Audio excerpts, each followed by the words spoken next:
अगर आपको लगता है कि पठान मूवी की सबसे बड़ी गलती पठान का इंदौर में एरोप्लेन चलाना था, तो ऐसा बिल्कुल भी नहीं है, क्योंकि इस मूवी में बहुत बड़ी बड़ी गलतियां हैं जिन्हें देखकर आपके होश उड़ जाएंगे। तो चलिए जानते हैं, वीडियो को बिना स्किप किए लास्ट तक जरूर देखिएगा। दोस्तों, आपने पठान मूवी का ये सीन तो जरूर देखा होगा। जब पठान और उसकी टीम दुबई जाते हैं तो इनके बाल बिल्कुल नॉर्मल होते हैं, लेकिन ये क्या, जैसे ही पठान मियां दुबई पहुंचे, इनके बालों की लंबाई इतनी ज्यादा कैसे बढ़ गई? लगता है इन्होंने कोई तगड़ा शैम्पू यूज किया था। अब जरा इस सीन को देखिए। आपको दुबई का ये रोड चकाचक भरा हुआ मिलेगा, लेकिन जैसे ही जिम मारकर गाड़ी को उड़ाने लगता है, ये रोड एकदम से खाली कैसे हो गया? और ये क्या, इस कार में तो अभी 2 गार्ड बैठे हुए नजर आ रहे थे, अब तो ये गाड़ी भी बिल्कुल खाली पड़ी है। लगता है वे दोनों बेचारे तो जिम को देखकर ही गायब हो गए। मूवी के सीन को आप कैसे भूल सकते हो, जब ये दोनों 10 मिनट का टाइमर सेट करके बिल्डिंग की छत पर आते हैं। लेकिन जरा सोचो, 10 मिनट तो इन्हें कपड़े चेंज करने में ही लग गए होंगे। चलो इसे भी छोड़ो।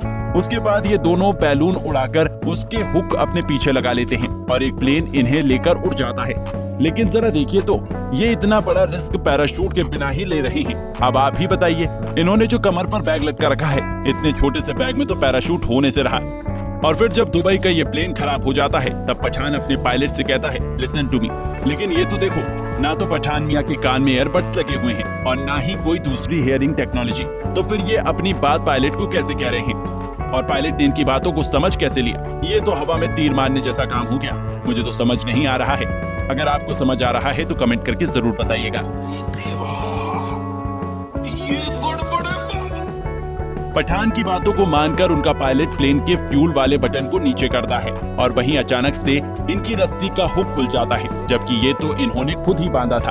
अब ये तो सोचिए, रस्सी का हुक खुलेगा तो रस्सी नीचे जाना चाहिए, लेकिन ये क्या, रस्सी तो ऊपर की ऊपर ही रह गई और बंदा नीचे गिर गया। और ये क्या, जब पठान भैया रस्सी काट देते हैं तो ये दोनों 50 फीट की ऊंचाई से एक शीशे पर गिरते हैं, लेकिन इनकी कोई हड्डी नहीं टूटती है। अब इन्हें देखकर तो ऐसा ही लगता है कि इनकी बॉडी प्लास्टिक की बनी हुई है। इतनी ऊंचाई से गिरने के बाद ये शीशा काटकर अंदर घुस जाते हैं। क्या इतनी बड़ी बिल्डिंग में कोई सीसीटीवी कैमरा ही नहीं है जो ये इस तरह पूरी बिल्डिंग में खुला घूम रहे हैं? अब इसको देखिए, जब चिरकुट पठान के पीछे रॉकेट चलाता है, तो तब पठान भैया अपने हेलीकॉप्टर को ऊपर की तरफ ले जाकर सीधा ऊपर ही चलने लग जाते हैं। अब आप सोच रहे होंगे कि हवाई जहाज तो हवा पीछे की तरफ छोड़ता है, लेकिन ये तो ऊपर की तरफ छोड़ रहा है। मतलब ये कुछ भी दिखाएंगे और हम मान लेंगे क्या? कुछ भी। अब जरा इन आंटी को ही देखिए। जब ये पठान से मिलने आती हैं, तो इनकी कोड वर्ड में बातें होती हैं, लेकिन जब मैं इन आंटी को बैठे हुए देखता हूँ तो इनकी उंगलियां तो बिल्कुल शांत होती हैं।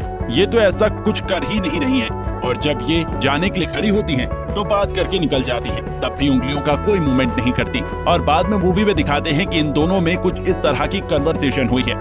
जब पठान भैया स्क्रू ड्राइव करके आते हैं, तब भी इनका कॉन्फिडेंस आसमान पर होता है।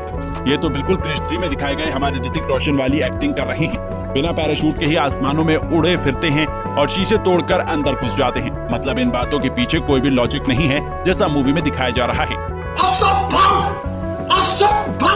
जब अचानक से जिम और पठान की फाइटिंग होती है और वे लकड़ी के घर पर गिरते हैं, तो ये क्या, ये घर तो पठान के हाथ लगते ही पूरा टूटना शुरू हो जाता है और बाद में ये एक लकड़ी पर दोनों लटके हुए नजर आते हैं। जब मूवी में इतने सारे बेतुके सीन दिखा रहे हैं, तो ये दोनों भी तो यहाँ से दूसरी तरफ जा सकते थे ना। लेकिन जब पठान उस डंडे पर किक मारते हैं, तो जिम अपने आप को बचा ही नहीं पाता और नीचे जा पड़ता है। तो ये थी पठान मूवी की कुछ भयंकर गलतियाँ। आपको वीडियो कैसी लगी और आप इनमें से कौन सी गलती को पहले ही पहचान चुके थे? हमें कमेंट करके जरूर बताइएगा।